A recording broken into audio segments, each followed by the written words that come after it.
Gazette du Togo, une vision sur l'actualité togolaise et sur le monde.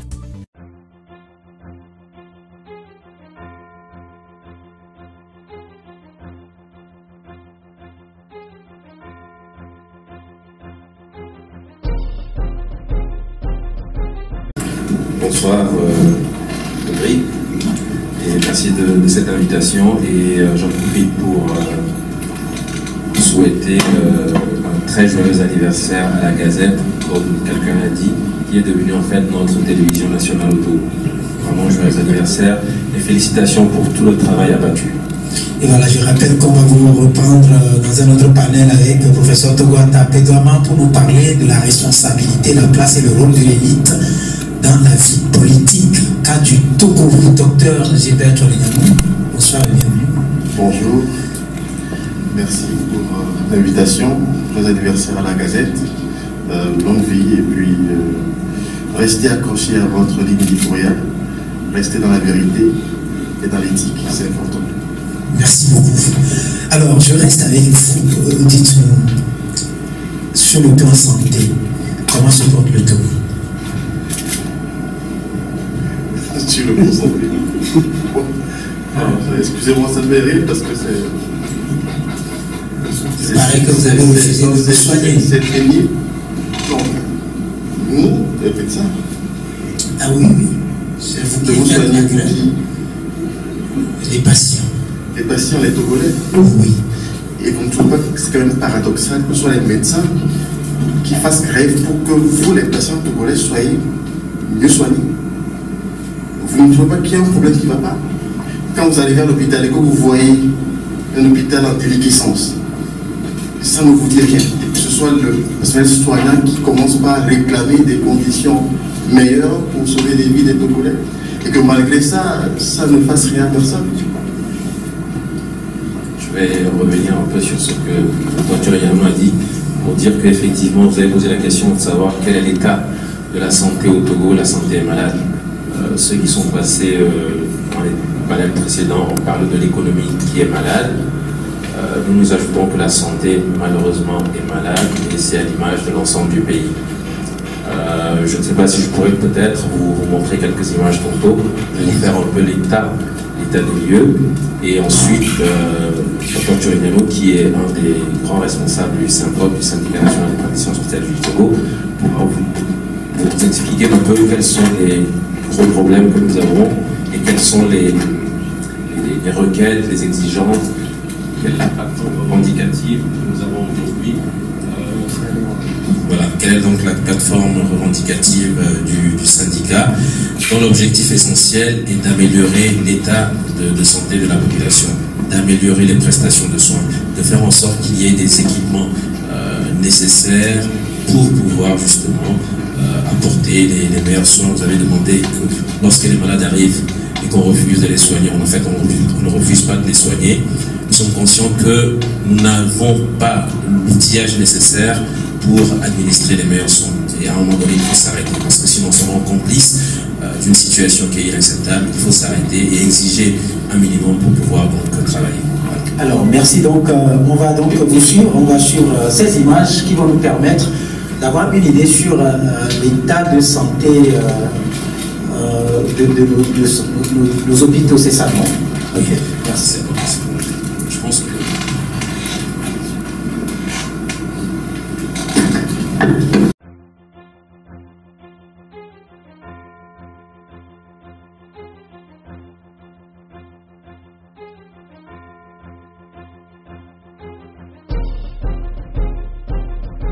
perdure depuis plusieurs années. Tu fais de la démocratie, j'ai failli dire. Tu fais de la dictature. C'est un pays, j'insiste là-dessus, où nous avons un très fort niveau de corruption. Je crois que l'honorable député Ouro a suffisamment insisté sur la corruption et les voies utilisées généralement pour dilapider l'argent du pays. Ça corrobore ce que l'ONG américaine GFI avait dit. Au Togo, chaque année, nous avons près de 1000 milliards de francs CFA qui disparaissent, ce qui fait qu'aujourd'hui, nous avons des gens qui sont très riches. Je les appelle des nouveaux très riches. Et on ne sait pas comment ils est-ce qu'ils ont fait pour s'enrichir aussi vite, aussi fort en l'espace de quelques années. Alors pour ce qui concerne la santé, nous avons plusieurs structures. Au niveau périphérique, donc vous avez les unités de soins périphériques, ce sont les dispensaires, vous avez les CMS, et au-dessus de l'échelle, vous avez ce qu'on appelle les CHU, les centres hospitaliers universitaires de Lomé et Ankara. Et pour ce qui est de la formation, nous avons des universités publiques qui assurent la formation des médecins et du personnel paramédical, une faculté des sciences de la santé, une faculté de médecine à Lomé et une faculté de médecine à Kara. Notre système de santé, il est organisé de façon pyramidale au-dessus, donc vous avez le niveau central, c'est là où vous avez le ministère. C'est le ministère qui élabore donc cette politique de santé du gouvernement. Le niveau intermédiaire, je ne vais pas beaucoup en parler, puisque le ministère décline un peu la politique au niveau des régions, et ensuite de la région, on arrive à la périphérie, qui est donc le niveau opérationnel. C'est là où vous avez les hôpitaux et les centres de santé, les CHU, les dispensaires et tout le reste. J'insisterai beaucoup sur le niveau opérationnel parce que c'est là où nous nous situons, nous qui sommes les acteurs de la santé, et c'est là où se fait l'interface médecin et malade. Le ministère de la Santé, qui est donc au sommet de la pyramide, élabore et met en œuvre la politique du gouvernement, comme je l'ai dit. Et c'est une chose qui est importante puisque notre constitution rappelle que la santé des citoyens est un droit. Notre ministère donc planifie la politique sanitaire en se basant sur des éléments comme les OMD, les objectifs du millénaire pour le développement, c'était jusqu'en 2015, et maintenant nous sommes dans la phase des ODD, je reviendrai là-dessus, et je ne parle pas du niveau intermédiaire où on est au niveau régional, mais au niveau périphérique, c'est le niveau d'exécution de la politique qui a été élaboré par le ministère de la Santé. Et c'est là où vous avez donc toutes ces difficultés, tous les conflits qu'il y a entre les médecins, les soignants donc, et les malades qui viennent et qui souvent se plaignent d'être mal soignés, mal reçus. Pour faire fonctionner une politique, il faut de l'argent. Mais quelqu'un l'a dit, merci encore vraiment d'avoir rappelé que les taux de financement pour le secteur sont très très bas.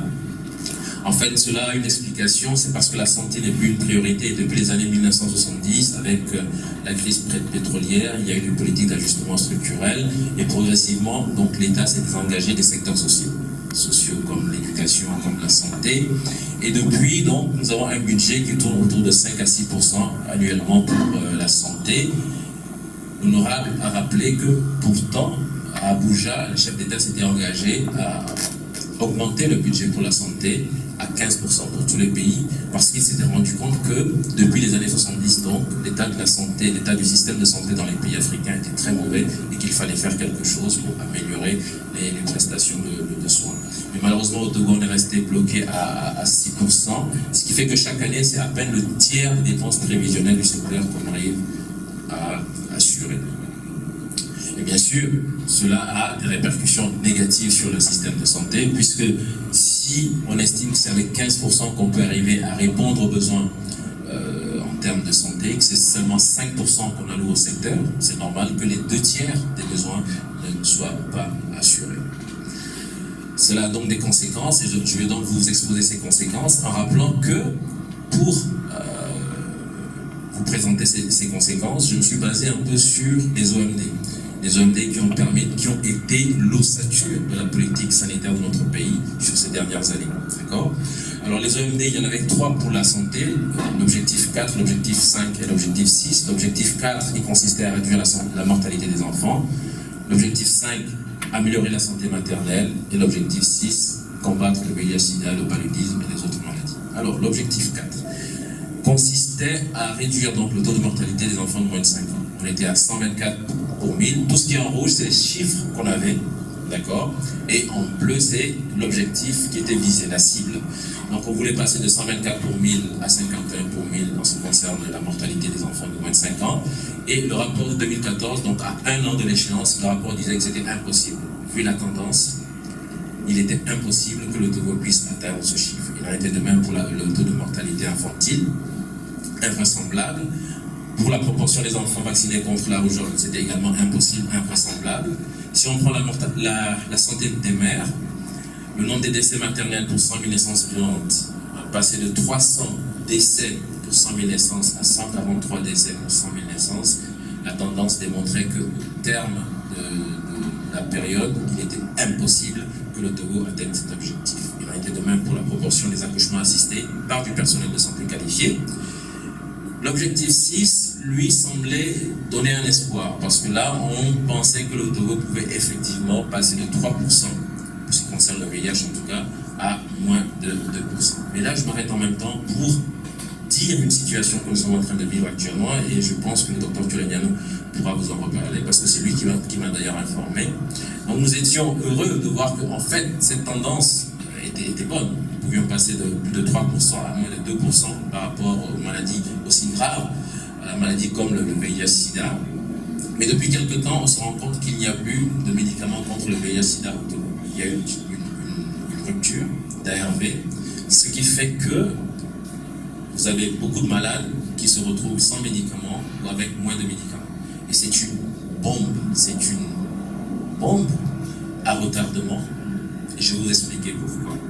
J'illustre avec un fait que j'ai vécu il y a 3 jours, donc je m'apprêtais à quitter la maison, et puis j'ai une voisine de quartier que je connais, VIH positif, je la connais, pour l'avoir déjà prise en charge. Donc elle vient très tôt le matin, elle dit qu'elle va me voir, que c'est urgent, elle commence à en parler et elle claque des dents. Et je lui demande qu'est-ce qui se passe, elle me dit oui, depuis quelque temps, quand je parle, c'est cette réaction que j'ai. Je suis allé au centre où je prends les médicaments, ils me disent qu'il n'y a plus de médicaments. Je pense qu'elle avait trois types de médicaments différents, mais finalement on ne lui donne plus qu'un seul type de médicament. Elle me demande si c'est la raison pour laquelle elle a cette réaction. Mon fort intérieur, j'étais convaincu que c'était ça, puisque en ce qui concerne le VIH-Sida, vous savez, il y a des lignes thérapeutiques qui sont déjà définies. Alors, quand une ligne ne marche plus, on passe à la ligne supérieure. On ne descend pas. On ne peut pas passer de 3 médicaments à 1 médicament ou à 2 médicaments. Et ce qui fait que vous êtes en train d'avoir des virus qui vont être beaucoup plus résistants. Et imaginez un instant que cette femme contamine quelqu'un d'autre avec des virus qui seront très résistants, donc difficiles à prendre en charge avec les médicaments que nous avons ici, avec les lignes thérapeutiques que nous avons ici. C'est un crime du ministère de la Santé du Togo, un crime du gouvernement togolais à l'endroit de la population togolaise. Alors, nous allons voir l'impact de cette politique sanitaire au niveau périphérique. Donc c'est au niveau où nous sommes, au niveau opérationnel, là où également vous venez nous voir pour que nous puissions nous soigner. Je rappelle qu'au niveau périphérique, pour que le système de santé soit performant, il faut des infrastructures, des bâtiments, il faut un équipement, il faut du personnel. Les infrastructures.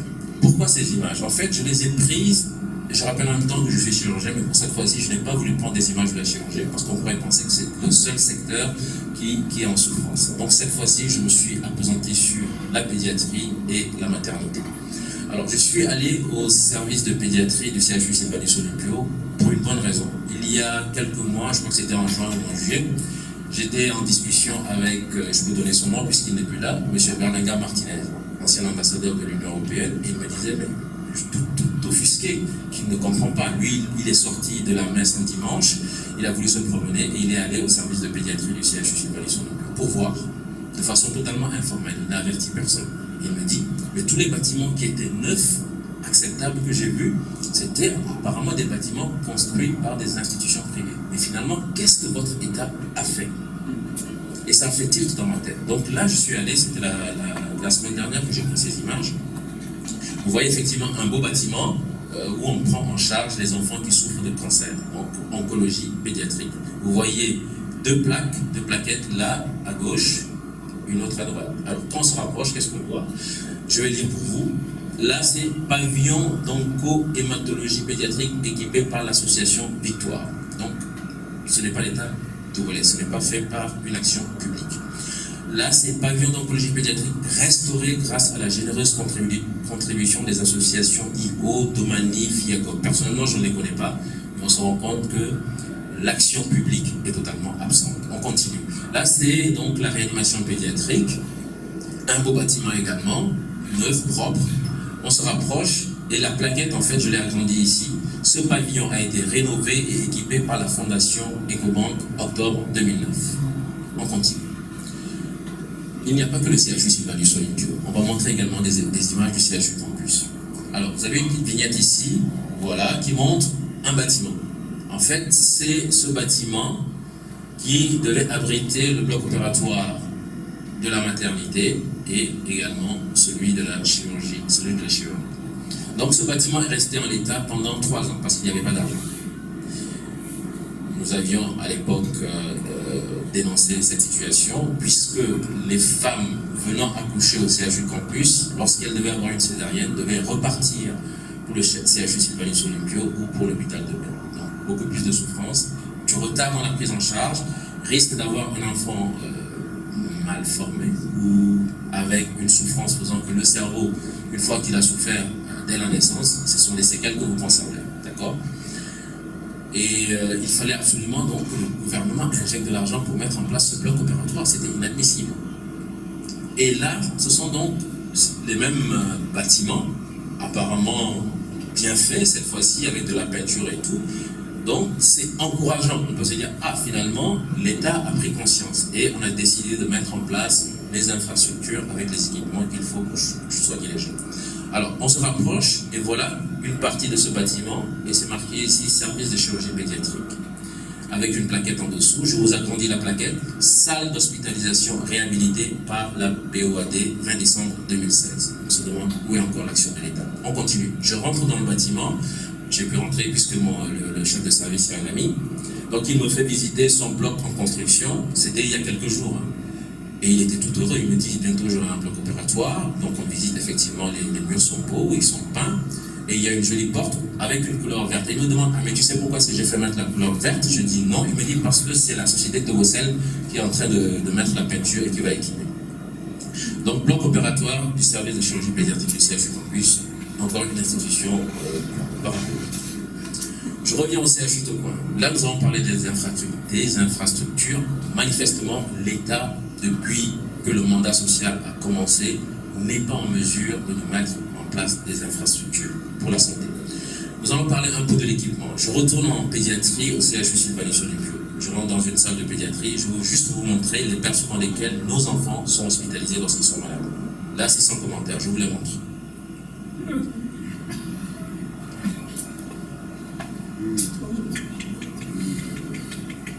Voilà, donc ce sont les berceaux dans lesquels nos petits-enfants sont hospitalisés lorsqu'ils sont en souffrance au CHU Sylvanus Olympio.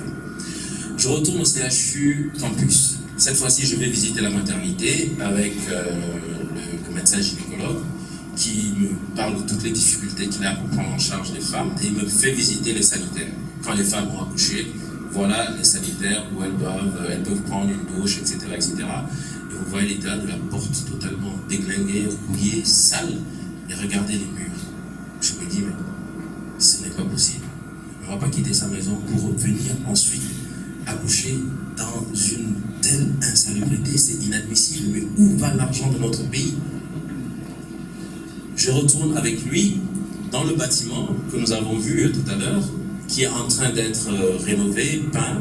Donc voilà l'intérieur de ce bâtiment du côté du bloc gynécologique.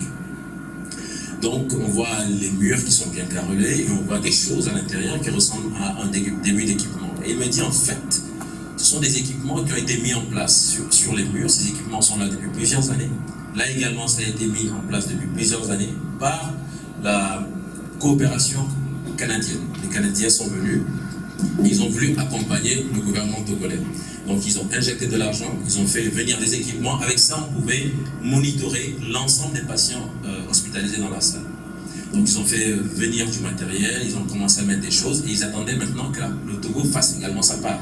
Le Togo n'ayant jamais fait sa part, ils en ont eu marre, ils ont ramassé leurs effets et ils sont repartis en laissant ceci en place. Donc ça fait des années qu'ils sont dans la chaleur. C'est sûr que si on commence à faire fonctionner cette salle, ces équipements ne vont jamais fonctionner. Et là, je pense que celui qui a envoyé cette image a manqué d'égard pour notre président. Franchement, moi je trouve que c'est une insulte par rapport au Togo que de faire visiter une structure sanitaire par le premier des Togolais et montrer ces images derrière le président. Nous avons parlé des infrastructures, nous avons parlé de l'équipement, nous allons parler du personnel. Le personnel, je pense que le Dr Tchoulé-Niamé vous dira quelles sont les conditions de vie et de travail. Elles sont mauvaises, elles sont véritablement mauvaises, elles ne motivent pas, elles n'incitent pas au travail. Nous n'avons aucune politique de contractualisation. Je ne sais pas s'il y a une politique par rapport au personnel de santé. Et tout ça fait que nous avons un flux migratoire incessant. Beaucoup de médecins qui ont quitté le pays et une grave pénurie dans le secteur. Un document officiel sorti, donc je crois, en 2015, qui montre le nombre de médecins pour 10 000 habitants. Là, nous sommes à Lomé, la commune de Lomé, donc nous avions en moyenne 4 médecins pour 10 000 habitants. On est loin des ratios normaux, on est loin donc des normes. Mais quand on sort de Lomé, qu'est-ce qu'on constate? Là, c'est la courbe, la ligne de 1 médecin pour 10 000 habitants, et on est en deçà de cette ligne. Dans la région maritime, nous avons 0,5 médecins pour 10 000 habitants. Bien sûr, on ne peut pas saucissonner les médecins, mais c'est pour vous dire véritablement le déficit en termes d'acteurs médicaux sur le terrain. La région des plateaux, on doit tourner à peu près à 0,3 médecins. Dans la région centrale, on est à peu près à 0,4. À Kara, on est à peu près à 0,45. Et dans la région des savanes, à peu près à 0,4. Ce qui fait que lorsque vous sortez de Lomé, vous avez moins d'1 médecin pour 10 000 habitants. Ça veut dire que vous n'avez pas les acteurs sur le terrain. Et quelle que soit la belle politique que vous allez mettre sur papier, que vous parliez de contractualisation, que vous parliez de tout ce que vous voulez, sur le terrain, vous n'aurez jamais les gens qu'il faut pour appliquer votre politique. Toujours par rapport au personnel, pour illustrer la pénurie dans ce domaine, je vous invite à aller donc au CHU Sylvanus Olympio, toujours en pédiatrie. Ici, c'est la réanimation néonatale. Ce sont les tout petits. Alors, lorsque vous avez par exemple une femme qui accouche, un enfant qui sort mais qui n'est pas bien, c'est ici qu'on amène les tout petits bébés. C'est une salle de réanimation, j'ai compté, il y a 10 berceaux. L'infirmier que j'ai vu me dit, professeur, je suis seul infirmier dans cette salle. Il y a des jours où j'ai plus de 3 bébés par berceau. Et effectivement, le jour là, quand j'y suis allé, regardez, un seul berceau, voilà un bébé. Le même berceau, un deuxième bébé. Le même berceau, un troisième bébé. Fois 10, ça fait que vous pouvez avoir 30, il me dit parfois j'ai 4 bébés par berceau. 30 à 40 bébés dans une salle de réanimation. Des enfants qui sont en état précaire. Un seul infirmier, vous lui demandez de prendre la veine à un enfant. Tout le monde sait que pour prendre la veine à un enfant, c'est toujours difficile. Ça peut prendre 30 minutes dans le meilleur des cas, ça peut aller jusqu'à 1 heure. Le même infirmier, pendant qu'il est en train de prendre la veine à un enfant, vous avez une maman qui crie parce que son enfant fait une crise convulsive, parce qu'il fait 39 de température et se met à convulser. En même temps, il y a un enfant qui gasse, qui a besoin d'être aspiré, qui a besoin d'être oxygéné. Comment est-ce que vous voulez que cet infirmier puisse dupliquer pour prendre une veine, en même temps s'occuper d'un enfant qui fait de la fièvre, qui convulse, et en même temps s'occuper d'un enfant qui est en train de s'asphyxier? Et c'est normal que dans ces cas, on ait des pertes considérables. Je m'arrête un instant pour rappeler cet article produit par un médecin-chercheur sud-africain qu'il a publié dans une revue internationale de très haut niveau. Cette revue n'accepte que les articles de qualité. Et il dit clairement qu'en Afrique, il y a des pertes en vies humaines parce que dans les hôpitaux, il n'y a pas les équipements qu'il faut, et dans les hôpitaux, il y a une pénurie en ressources humaines. Et je me souviens que TV5 a fait un documentaire sur cet article. Pour illustrer ce documentaire, c'est le Togo qui a été malheureusement choisi, et c'est une honte nationale. Voilà, donc à peu près ce qui se passe, j'espère que je n'ai pas été trop vite, mais c'était pour vous montrer un peu ce que nous avons au niveau opérationnel, en termes d'infrastructure, en termes d'équipement et en termes de ressources humaines. Et quelle est la réponse du niveau central? La réponse, c'est la contractualisation. Et c'est quoi la contractualisation? Comme vous lisez, on vous dit clairement que la contractualisation, c'est lorsque l'État qui a en charge la politique publique constate l'échec de sa politique. L'État doit mettre en place les services de base, santé, les écoles pour l'éducation, les transports en commun, les logements, etc. etc. Et lorsque l'État constate son échec, je répète vraiment son échec, l'État peut se dire, je fais appel au secteur privé, parce que le privé a de l'argent. Le privé peut aider l'État en injectant cet argent, parce que le privé veut faire du profit. Et le privé aussi a une certaine expertise en matière de management, et on peut s'appuyer sur cette expertise pour faire peut-être évoluer un secteur. Et c'est ça, donc, ce qu'on appelle la contractualisation, qui est bien un partenariat public-privé. Mais il faut aussi préciser en même temps que la contractualisation, c'est une solution à long terme. Vous ne pouvez pas vous dire que vous allez faire une contractualisation en quelques mois et avoir un impact positif en quelques mois. C'est impossible. J'insiste là-dessus parce que en 2015, nous avions rencontré le ministre de la Santé, qui venait d'être élu au début de l'année 2015, et il nous vantait la politique de contractualisation. Et la réponse a été unanime. Nous lui avons dit qu'ils ne sont pas contre une politique de contractualisation. Vous avez en charge la politique de santé du pays, et vous avez le droit de choisir votre stratégie. Mais c'est une solution à long terme. Mais à court terme, qu'est-ce que vous nous proposez? Nous avons des patients qui viennent, nous sommes dans l'incapacité d'administrer les premiers soins.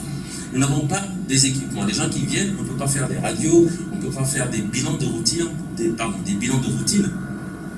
En urgence, qu'est-ce que vous nous proposez? Et il nous disait non, que la contractualisation allait être effective dans un délai de 3 mois. Nous lui avons dit, monsieur le ministre, c'est impossible. Et effectivement, il a mis 2 ans pour faire sa politique. Pourquoi est-ce que c'était impossible? Vous voulez faire de la contractualisation, vous allez d'abord identifier le partenaire qui veut. Parce que tous les partenaires ne veulent pas. Les gens sont frileux, ils connaissent nos pays africains, ils connaissent le gouvernement. Ils vont venir signer un contrat et à la fin, ils vont se rendre compte que le gouvernement ne respecte pas le contrat. Donc, identifier la personne qui va accepter. La personne va venir sur le terrain, faire la visite de terrain, faire un diagnostic. Et ensuite, vous vous asseyez, vous discutez des risques, vous discutez des bénéfices. Parce qu'il faut se partager les risques pour pouvoir se partager les bénéfices. Vous vous entendez et vous retournez vers la communauté pour expliquer à la population que je vais contractualiser. Un privé va venir injecter de l'argent, mais cela aura des incidences financières. Si la consultation est à 1 000 francs, elle peut passer à 2 000 ou à 3 000. Et vous discutez, vous négociez avec la population. Si la population accepte, maintenant vous pouvez contractualiser, signer un contrat. Mais vous ne pouvez pas nous dire que vous êtes en mesure de faire une politique de contractualisation en 3 mois. C'est un mensonge. Et effectivement, c'était un mensonge. Et bien sûr, après 2 années, on s'est rendu compte que cette politique de contractualisation venait à peine de démarrer. L'impact, on ne l'aura pas là dans les prochaines années. Finalement, la question demeure, qu'en est-il des mesures urgentes? Et j'ai découvert cette page du Flambeau des démocrates dans la semaine.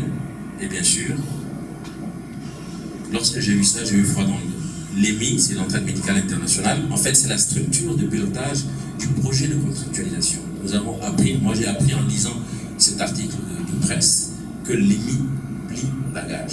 Ce qui veut dire que depuis 2014, l'année où le ministre a été nommé, nous avons mis toute notre énergie dans une seule politique stratégique, qui est la contractualisation. Et manifestement, après 3 années, on se rend compte qu'il y a un gros problème. D'où ce point d'interrogation, où allons-nous? Je vous assure que pour ce qui est du système de la santé, nous ne sommes pas encore sortis de l'auberge. Pour conclure, je dirais que notre santé est malade. La situation est désastreuse. Il faut que la santé redevienne une priorité dans l'action du gouvernement. Augmentons la part du budget, passons de 4% à 8%, à 12%, à 15%. Il faut améliorer la gouvernance du système et il faut agir sur les 3 piliers du système au niveau opérationnel, les infrastructures, les équipements et le personnel. Je vous remercie.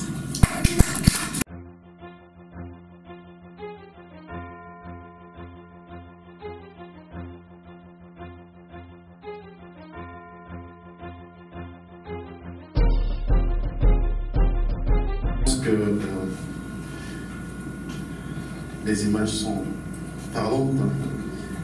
Au niveau de la plateforme, ce ne sont pas des images fabriquées. Au niveau de la plateforme de revendication du SYNFOT, nous avions mis au premier point le recrutement du personnel. Aujourd'hui, ce qui a été proposé et qu'on nous a fait comprendre la semaine passée, c'est qu'on a déversé dans les hôpitaux, à commencer par les hôpitaux publics de Lomé, des infirmières recrutées sur le programme AIDE de la NPE. Des infirmières diplômées d'État, sages-femmes et tout, qui ont été recrutées sur un programme AIDE, qu'on paye à peu près 50 000 francs CFA par mois, pour venir occuper des postes permanents. Alors, quand on nous dit qu'on arrive à l'hôpital et qu'on n'est pas bien accueilli, vous imaginez quelqu'un qui a un bac plus 3, qui a été formé, et qu'on recrute sur un poste de permanent et qu'on paie à 50 000 francs. qui n'est pas un agent de l'État, qui a été pris par un programme extérieur, vous voulez lui demander qu'il fasse quoi pour accueillir les gens? Déjà qu'il n'est pas content de ce qu'il reçoit, parce qu'il est venu là, parce qu'il est à la dèche, il est au chômage, il a besoin d'argent. Donc il accepte un programme pour venir travailler. Il a prêté serment. Non, il faut qu'on arrête ça. Parce que prêter serment ne veut pas dire aller à l'exutoire. Mais il faut qu'on se comprenne. Prêter serment ne veut pas dire qu'on est idiot, bête, et qu'on accepte tout. Non, soyons sérieux. Donc moi je crois, humblement, que ce n'est pas du rafistolage qui permettra d'avancer. Il y a un problème sérieux, il faut qu'on s'y attelle et qu'on trouve des solutions pérennes à ce problème-là. Pour que demain, vous ne veniez pas nous crier dessus pour dire que vous arrivez à l'hôpital, on ne vous accueille pas bien et tout. Première des choses. Deuxième des choses, tout à l'heure, on se l'a dit, quand vous avez un médecin chirurgien qui est seul de garde et qui reçoit 50 blessés, qui est à la fois au bloc, qui doit se trouver aux urgences pour examiner, qui doit encore aller au bloc, qui opère des fois 3 à 4 malades la nuit, et qui fait 24 heures de garde, de 7h à 7h du matin, humainement parlant, je ne sais pas si vous pouvez le faire. C'est-à-dire qu'à un moment donné, il faut qu'on se comprenne. Quand les gens arrivent à l'hôpital, aux urgences, et qu'ils voient des gens baignés dans leur mare de sang, à même le sol, je pense que c'est le médecin qui, délibérément, a voulu mettre le patient par terre. Il y a 4 bosses aux urgences chirurgicales. Quand les 4 lits sont occupés, voudriez-vous qu'on mette les patients où s'ils arrivent?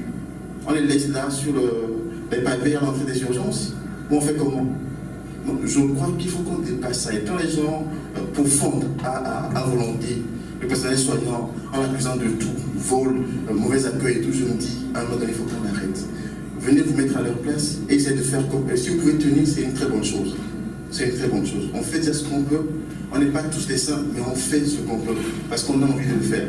La preuve, il y a plein de collègues qui ne sont pas rentrés au pays, qui sont à l'étranger, qui sont en Europe et qui vivent bien leur vie, qui sont bien payés et qui ne s'en plaignent pas. Donc pour le personnel, il faut qu'on essaie de voir. Deuxième chose, nous parlons d'infrastructures, nous parlons d'équipement. On va revenir là-dessus. Vous avez vu les états dans lesquels se trouvent nos hôpitaux. Nous demandons des équipements pour soigner nos frères et sœurs.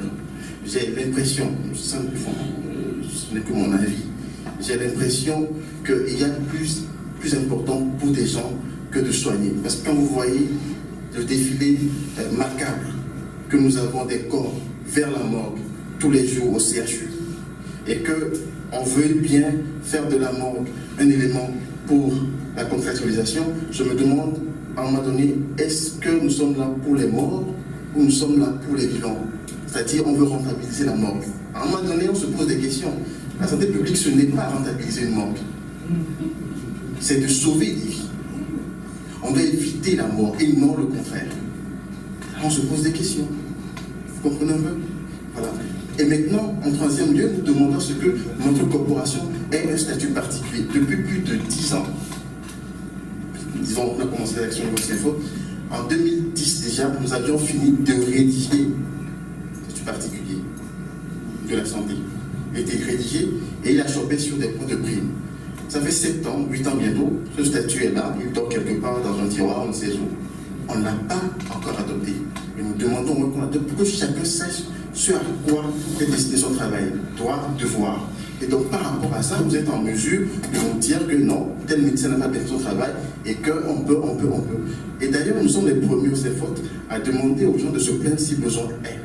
Si on estime qu'un médecin est fini à mal fait son travail, de pouvoir se plaindre. Parce qu'en fait, ce que vous ne savez pas, nous n'avons pas une obligation de résultat, nous avons une obligation de moyens. Quand vous allez vous plaindre, la structure qui nous fait travailler, qui a obligation des résultats, c'est elle qu'on traitera devant la justice. Parce que ce n'est pas au médecin d'équiper un hôpital.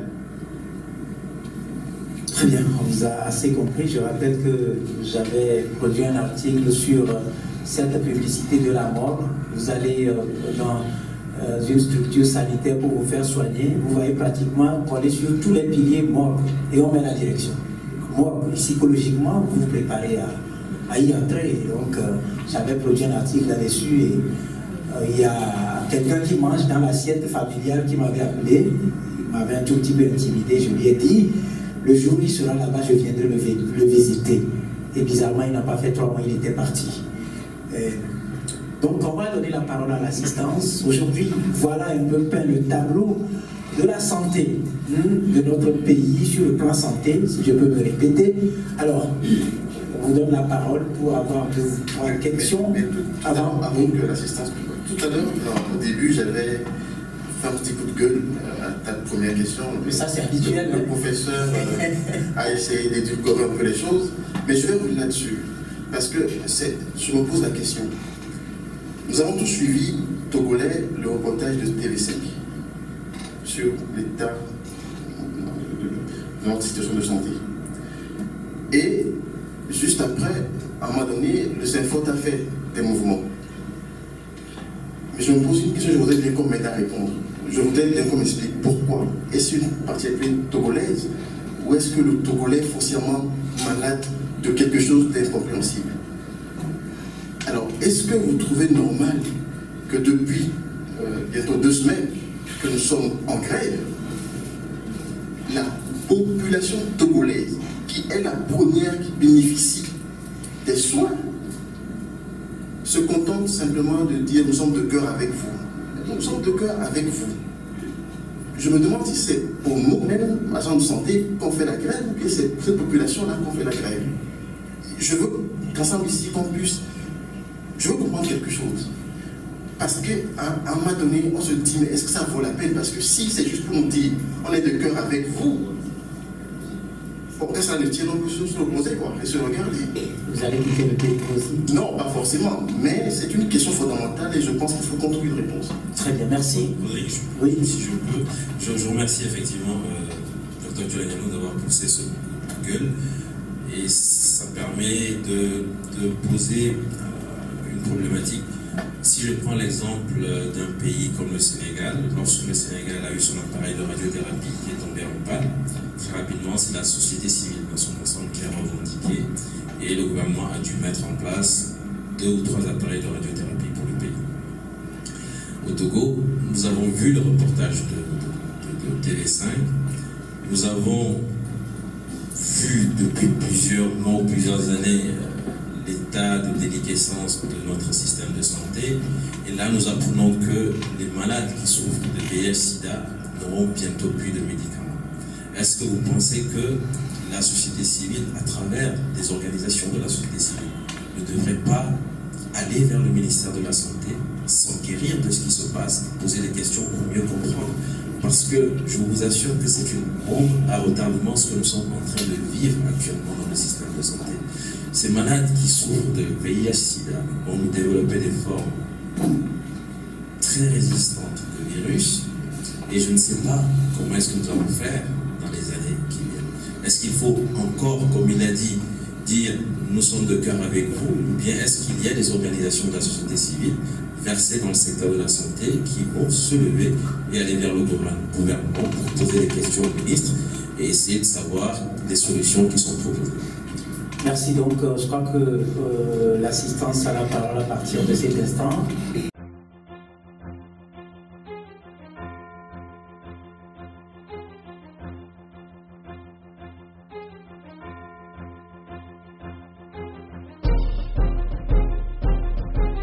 Il y a Francis Pedro Abouzou. Bon, on a 3 mains, voilà 4. On va prendre les 4 compte tenu du temps. On va prendre M. Francis Pedro Abouzou.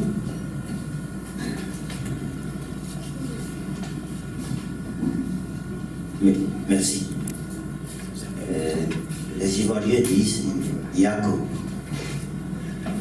Ce que nous venons de voir, ce que nous venons d'écouter, je crois qu'il faut avoir les nerfs en saphir pour supporter ça. Mais nous sommes autour. Monsieur le médecin, vous posez la question.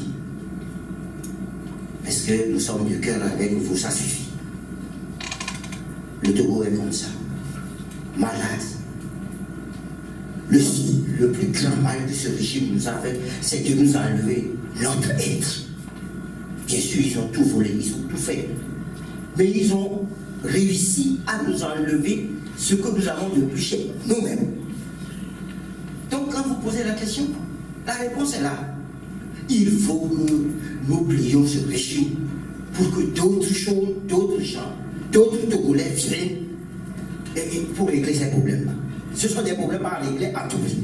Et nous avons le devoir de le faire. Ça, c'est ma première intervention sur ce que vous venez de nous dire. Mais je voulais vous appuyer, ne soyez pas étonnés. J'ai fait une consultation pour l'UNICEF sur l'allaitement maternel, la TAV, et on devait passer des spots en langue sur toute l'étendue du territoire. L'UNICEF devait donner 90% des fonds. Le Togo ne devait donner que 10%. Ça fait, je dirais, 10 ans. Le Togo n'a pas donné ces 10%. Mais je peux vous assurer que l'UNICEF a assuré. Quand nous avons fini par rédiger et monter les spots, il fallait impacter cela dans les zones. Le seul véhicule que l'État a mis, c'est l'UNICEF qui a mis de l'essence dans ce véhicule-là. Et au moment où nous allons partir à l'intérieur du pays, on nous a dit que Madame le ministre de la Santé, c'est-à-dire la femme, l'épouse du ministre de la Santé, est venue chercher ce véhicule-là pour aller au marché. Vous voulez que je vous donne le nom du ministre? Je suis prêt à en témoigner devant les tribunaux. Donc vous voyez ce qui peut se passer. Et je vous assure, le véhicule est revenu et il y avait plus d'essence que là. C'est qui?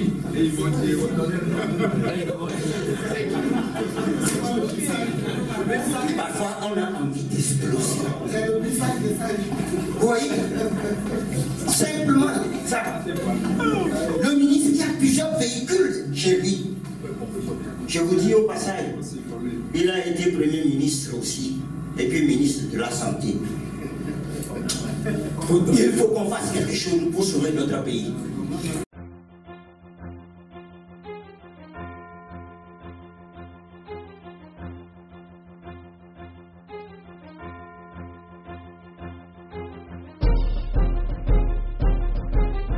Alors, merci à Francisque Douantouzou. Oui, là, vous vous présentez et puis vous posez une question, vous faites votre contribution. Merci. Bonsoir, moi c'est M. Sodoui. Ce que j'aimerais vous poser, que le syndicat s'inforte, comme il y a un dialogue qui s'annonce sur le 15 voire le 19, s'il peut maintenant ajouter leur doléance auprès des médiateurs, parce que la santé n'a pas de prix, les politiciens, autres et la population, une fois malade, c'est les médecins qui vont nous traiter. Donc, avant la Constitution de 92, le vote de la diaspora, il faut qu'on soit en santé d'abord. Donc, je souhaiterais que s'inforte et autres se plaignent ou bien demandent l'avis du médiateur pour que puisse ramasser tout le monde, toute la table. Merci.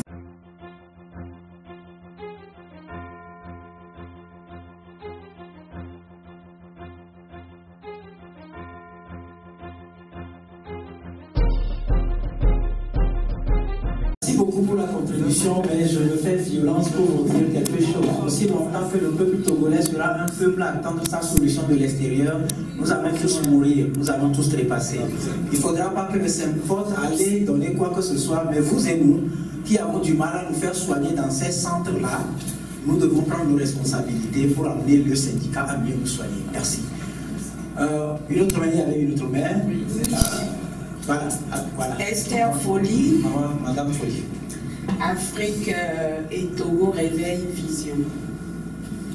Et lorsqu'on a quitté le panel sur la politique et qu'on est rentré au niveau du panel économie et santé, je me suis retenue pour ne pas sortir de la salle. Tout d'un coup, je viens de me rendre compte que nous sommes en présence de ce qu'on peut appeler non-assistance à un peuple en danger. Non-assistance à un État en agonie. Et à partir de là, je crois que comment on appelle, chaque fois on parle de renforcement de capacité, reconnaissons que quand quelque chose ne tient pas debout, on ne renforce plus rien. Et nous sommes, tout d'un coup, voilà, nous, notre combat par rapport à l'éveil de conscience et surtout la vision. L'Afrique, elle est ce qu'elle est aujourd'hui. Et nos États, y compris le Togo, à cause des gens sans vision. Et qui sont là. Alors, moi, je me demande, mais si on n'a pas le cœur, mais au moins, est-ce qu'on peut se regarder encore le soir quand on rentre à la maison dans un miroir, quand on a une femme et des enfants à la maison?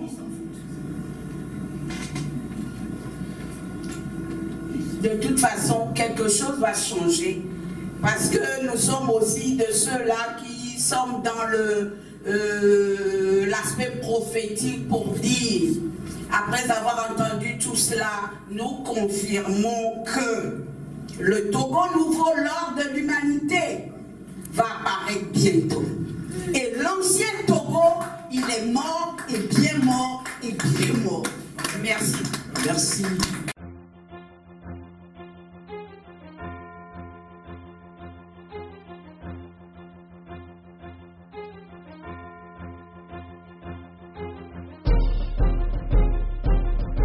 Certain nombre de réactions. Moi qui suis ici, j'ai envie de devenir président de la République du Togo. Parce que les Togolais, parce que les Togolais sont très faciles à gouverner dans ces conditions. Et je ferai pire. Je ferai pire.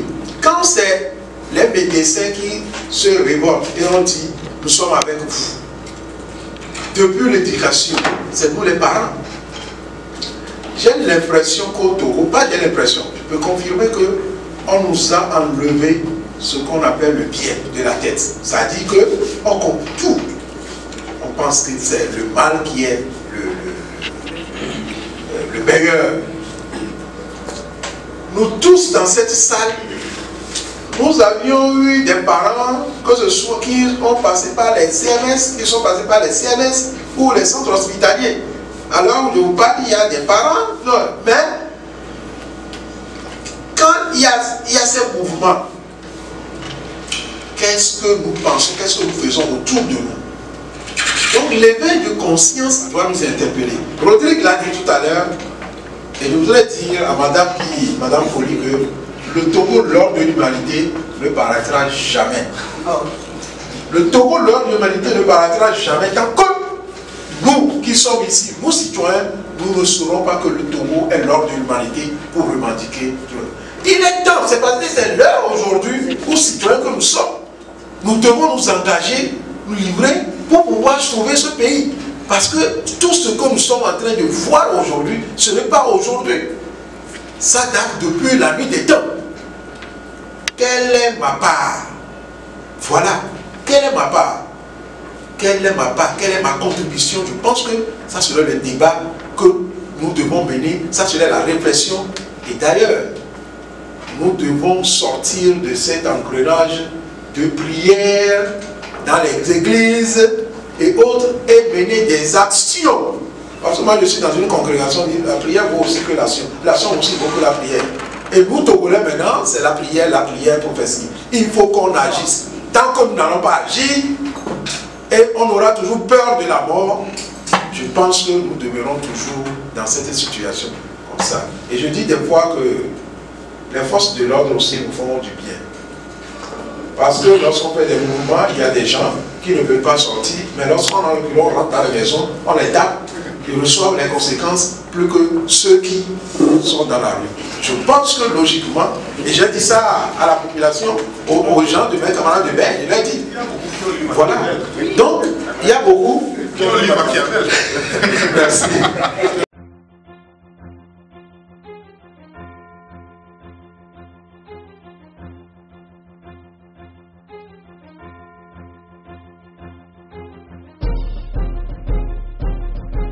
Par le réseau des jeunes payés pour nuire. C'est comme ça que je les appelle finalement, le réseau des jeunes payés pour nuire. C'est-à-dire ces jeunes qui n'ont plus d'humanité, ils n'ont plus rien. C'est-à-dire on les a vidés de tout sens d'humain. Et quand vous envoyez, et je connais un, il travaille au ministère de la communication. Aujourd'hui, il est secrétaire dans une préfecture. Il me dit que lui, il a pris 100 000 pour offrir 20 bancs. Et donc, si quelqu'un me paye le déplacement, je vais à l'intérieur du pays lui dire que je viens lui dire quoi que ce soit. J'ai rigolé, je lui ai dit, mais j'ai écrit quelque chose et puis quelqu'un est venu me dire, non, Rodrigue ne répond pas. Je vais répondre à ta place. Si avec tout ce que vous voulez, c'est 20 bancs que tu as trouvé à offrir, c'est que tu n'as rien dans la tête. On est allé plus loin pour voir des femmes qui se battaient. Ildefonse était là parce qu'on avait collecté quelques habits, tout ça pour aller donner. Les femmes qui se battaient à cause des habits qu'on peut appeler deuxième, troisième, quatrième, cinquième main. Les femmes se battaient pour ça. Seul tissu que ces femmes connaissent, c'était le maïs. Et aujourd'hui, je ne sais pas si je vais l'appeler colombe. Donc, on nous a fait trop de mal. Mais avec ferme conviction et détermination, si nous sommes capables de dire vainquons ou mourons, mais dans la dignité, je crois que nous allons sauver notre pays. Alors, docteur Gilbert Tcholignanou, vous voulez intervenir? Oui, merci à ceux qui ont pris la parole. Je ne vais pas répondre à certaines propositions parce que je pense, c'est justement le sens de ma question, en me disant qu'il est important que la population togolaise comprenne des choses élémentaires. Excusez-moi de parler ainsi. Ne m'en veuillez pas si je viens à froisser la sensibilité des gens, mais je pense qu'il est fondamental que qui ne sait pas ce qu'il est n'ait pas réclamé ce qu'il mérite. Pour moi, c'est fondamental. Si le Togo ne sait pas ce qu'il est, les Togolais ne savent pas ce qu'ils sont, ce sera compliqué qu'il sait ce qu'il mérite. On ne peut pas accepter de voir le malheur s'abattre sur les autres et rester indifférent. Et c'est lorsque vos parents meurent, ou que vos parents ont un accident, ou sont malades, que vous voyez les gens venir vous dire à l'hôpital, ah ben ce que vous dites là, c'est vraiment vrai. Je vous en prie, je peux lancer un cri. Si vous voulez lundi matin, que tous les Loméens se lèvent et viennent au CHU pour regarder ce que nous disons. Venez voir vous-même. Venez voir vous-même. Vous comprendrez qu'à un moment donné, il faut se tuer pour rester là et travailler. Il faut tuer son cœur pour rester là et travailler, voir des cadavres passer à tout bout de champ sur les brancards et continuer. Mais j'aimerais aussi dire quelque chose au député qui est là. Monsieur l'honorable, faites-moi une faveur. Avant que vous ne quittiez l'Assemblée, introduisez un projet de loi interdisant l'évacuation médicale de ce pays à l'étranger. Je vous prie, et je l'assume, je suis prêt à en parler partout, à interdire qu'on évacue quelques Togolais, quel qu'il soit, du premier jusqu'au dernier de ce pays vers l'étranger pour des soins. Parce qu'à un moment donné, ça devient insupportable.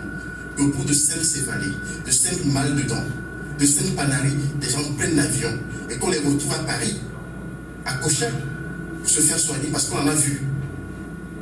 Parce qu'on en a vu. Et nous demandons vraiment que cela se fasse. Sinon, que le peuple congolais lui-même, la société civile, si elle est là, si tant est qu'elle existe vraiment, et j'espère qu'elle existe parce que je vois des actions, qu'elle puisse demander qu'un projet pareil passe à l'Assemblée. Deuxième chose, et je suis là-dessus, je ne comprends pas par quelle magie. Je ne sais pas si à l'Assemblée, excusez-moi, il y a une sorte de voile qui, à un moment donné, retentit sur les méninges et annihile toute efficacité d'expression intelligente. Comment est-ce qu'on peut prendre une disposition en 2001 demandant à ce que le budget de la santé passe à 15%? Que des députés élus du peuple, se réclamant du peuple,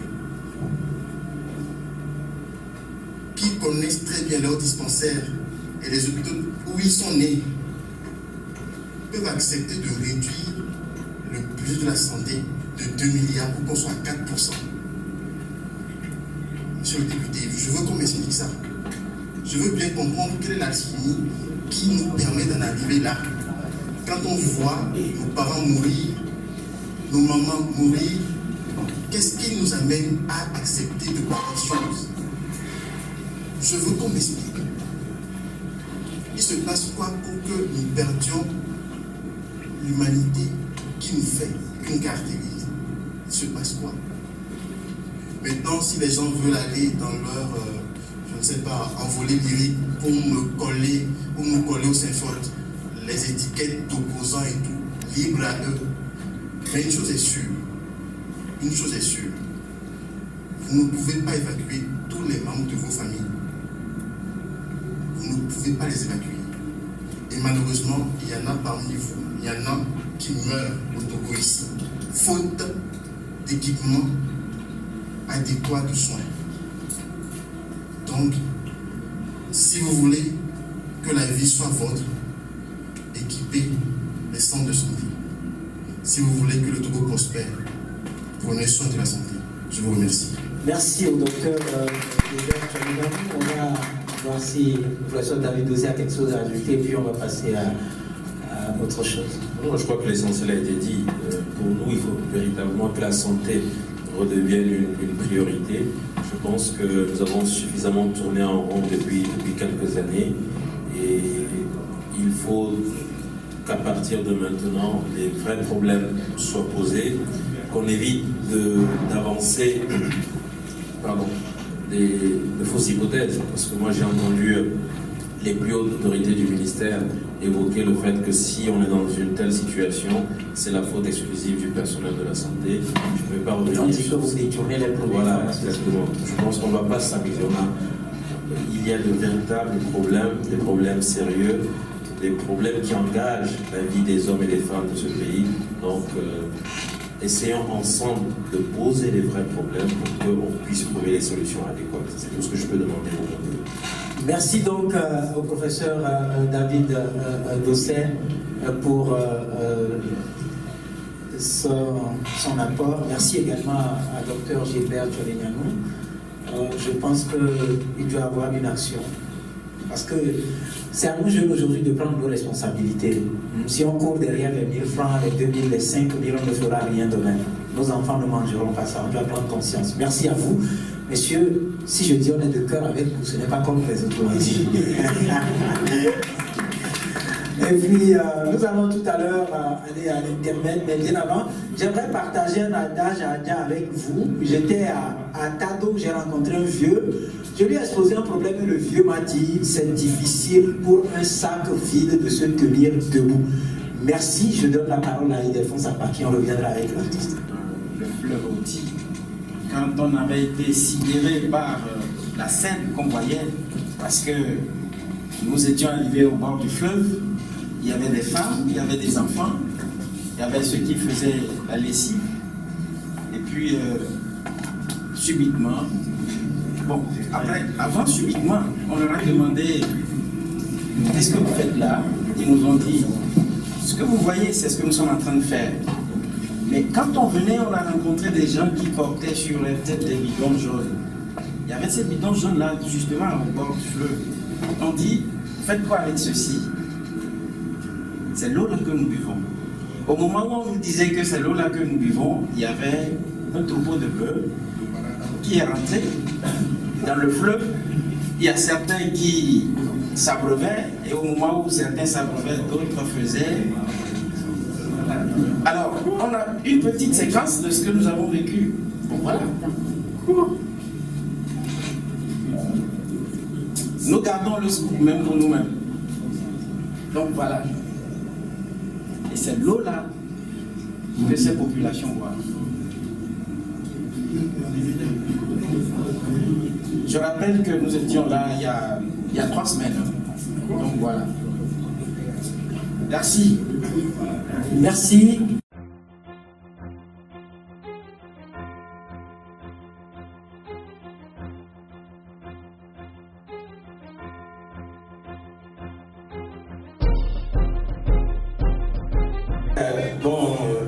Avant de commencer, je vais d'abord dire bonsoir à l'assistance et surtout remercier la Gazette pour l'effort qu'il n'arrête pas de mettre en place pour que les Togolais soient informés. Et puis surtout, vous remercier pour le déplacement. Ce que moi je veux dire d'abord, avant de chanter ou avant de dire quoi que ce soit, c'est que je veux revenir sur le problème de la santé. Le professeur Doucet est témoin. C'était la semaine passée, on s'est vu à l'hôpital. Ma femme a eu un accident et ça m'a permis d'aller connaître vraiment l'hôpital. Et on devait opérer ma femme. On est arrivé à 13h, on devait l'opérer au pied et c'est à 1h du matin qu'on l'a opéré. C'était devant moi, 1h du matin. Et je voyais aussi les va-et-vient, ce qui se passait là-bas. Comment les gens étaient abandonnés, comment il n'y avait pas de premiers soins. Quand les ambulances viennent, quand les sapeurs-pompiers arrivent, comment les gens sont couchés à terre. Et j'ai vu que même les pancartes sur lesquelles il fallait amener les gens à la mort, il faut attendre que ça revienne, qu'on prenne un blessé, quoi. Et vraiment, c'est grave. C'est grave. Et il y a de hautes personnalités dans cette chambre-là, dans cette salle. Et je sais que les gens peuvent frapper des portes pour que ça marche. Mais nous, les Togolais, moi, en tant que Togolais, ce que moi je veux, c'est que si les médecins doivent faire grève, c'est que nous tous, nous devons pas travailler. Nous devons sortir dans la rue, plus que quand même petit peu Adam demande, quand Adamawa demande, quand Kike demande, Kifor demande. Non. Quand les médecins disent qu'ils vont faire grève demain, c'est qu'automatiquement, nous tous, tout le peuple togolais doit être dans la rue. Ça, c'est très super, c'est grave. Si les médecins font grève, ce jour-là, ceux qui doivent être opérés, ils font comment? Ceux qui ont le palu ce jour-là, ils vont faire comment? C'est difficile. Les médecins, les enseignants, vraiment, il ne faut pas les laisser faire grève. Si moi j'avais la parole, si je devais décider, le jour où les médecins font grève, c'est qu'il n'y a pas de travailleurs. Personne ne doit travailler. Nous tous, on sort dans la rue pour réclamer ça spécialement. Qu'on mette cette condition, leurs conditions de travail dans les meilleures conditions de travail, qu'on leur donne de meilleures conditions de travail pour que nous puissions avoir la santé tranquille. Donc, c'est ce que je vais dire. D'abord, avant qu'on ne demande à notre cher président ou à notre cher gouvernement de faire revenir la Constitution de 1992 qui est très demandée par tous les Togolais. Et cette Constitution ne va nous faire que du bien. C'est vraiment difficile de voir qu'une chose très simple comme ça n'arrive pas à se faire. Alors qu'une seule nuit, on pouvait ramener, on pouvait quitter de député, président de l'Assemblée jusqu'à président. Nous, on le dit, on est obligé de le dire. Il faut ramener la Constitution de 1992 pour que tout le monde sache qu'après 10 ans, l'autre va partir et après 10 ans, l'autre va venir. On fait ça comme ça. Si l'autre ne fait pas bien, l'autre va venir arranger. Quand il y a la concurrence, vraiment, on travaille bien. Mais quand on sait qu'on n'a pas de concurrent, on travaille comme on veut. Donc, les Togolais, debout pour réclamer le changement. Quand vous vous levez pour combattre le pouvoir cinquantenaire, c'est que vous avez donné votre vie déjà. Soyez prêts à mourir n'importe quel moment. Et on est prêt à mourir si c'est pour la bonne cause. Parce que tu peux tomber sur ta moto, mourir. Hein. Tu peux faire un accident dans ta voiture, mourir. Mais quand tu meurs parce que tu veux la liberté de ton pays, moi je pense que c'est mieux avec ce drapeau. Donc, merci à vous. Merci à la Gazette. Constitution de retour. C'est de ça que mon peuple veut de retour. Constitution de retour. C'est la partie là qui me plaît. Il faut qu'il écoute la voix du peuple pour éviter un bain de sang. Parce que le bain de sang, quand ça va commencer là, on ne pourra pas vivre ici au Togo. Le président Ford doit écouter la voix du peuple. Écouter la voix des Togolais. c'est tous les Togolais qui demandent. Parfois, on me dit qu'il y a un autre peuple sur le terrain de Forever qui soutient aussi le président. Non, je vous en prie, ne nous trompez pas. Ne nous trompez pas. Ils n'ont qu'à démontrer, l'autre fois je le disais, qu'ils n'ont qu'à démontrer aux États-Unis qu'il y a des gens qui soutiennent UNIR. Démontrer en France, démontrer à Philadelphie, démontrer au Ghana, démontrer en Belgique, démontrer en Allemagne. Et dans tous ces pays-là, c'est des Togolais qui marchent pour réclamer le retour de cette constitution. Ou bien je mens. Voilà. Donc la constitution de 1992, nous, on a besoin de cette constitution pour avancer. Bon. Oui, nous allons chanter cette constitution ensemble et puis moi je vais m'asseoir. Hein? C'est facile. Stoppez la musique. On est nombreux ici. Quand moi je dis la constitution de 1992, alors, constitution de retour, c'est ce qu'on va faire, ok? Est-ce que vous êtes prêts? La constitution de 1992, constitution de retour. On dirait que les Togolais ne sont pas chantés, il y a quoi? Moi je suis Togolais. La constitution de 1992, constitution de retour.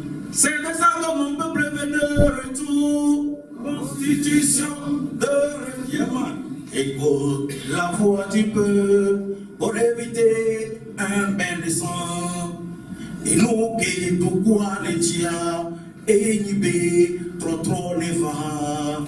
Écoute la voix du peuple pour éviter le chaos. Et nous qui tout quoi les piois et nibé amebounefa. Amebounefa, tout le monde. Amebounefa, yeah. Et nous bounefa, la la. On y va. Et nous bounefa.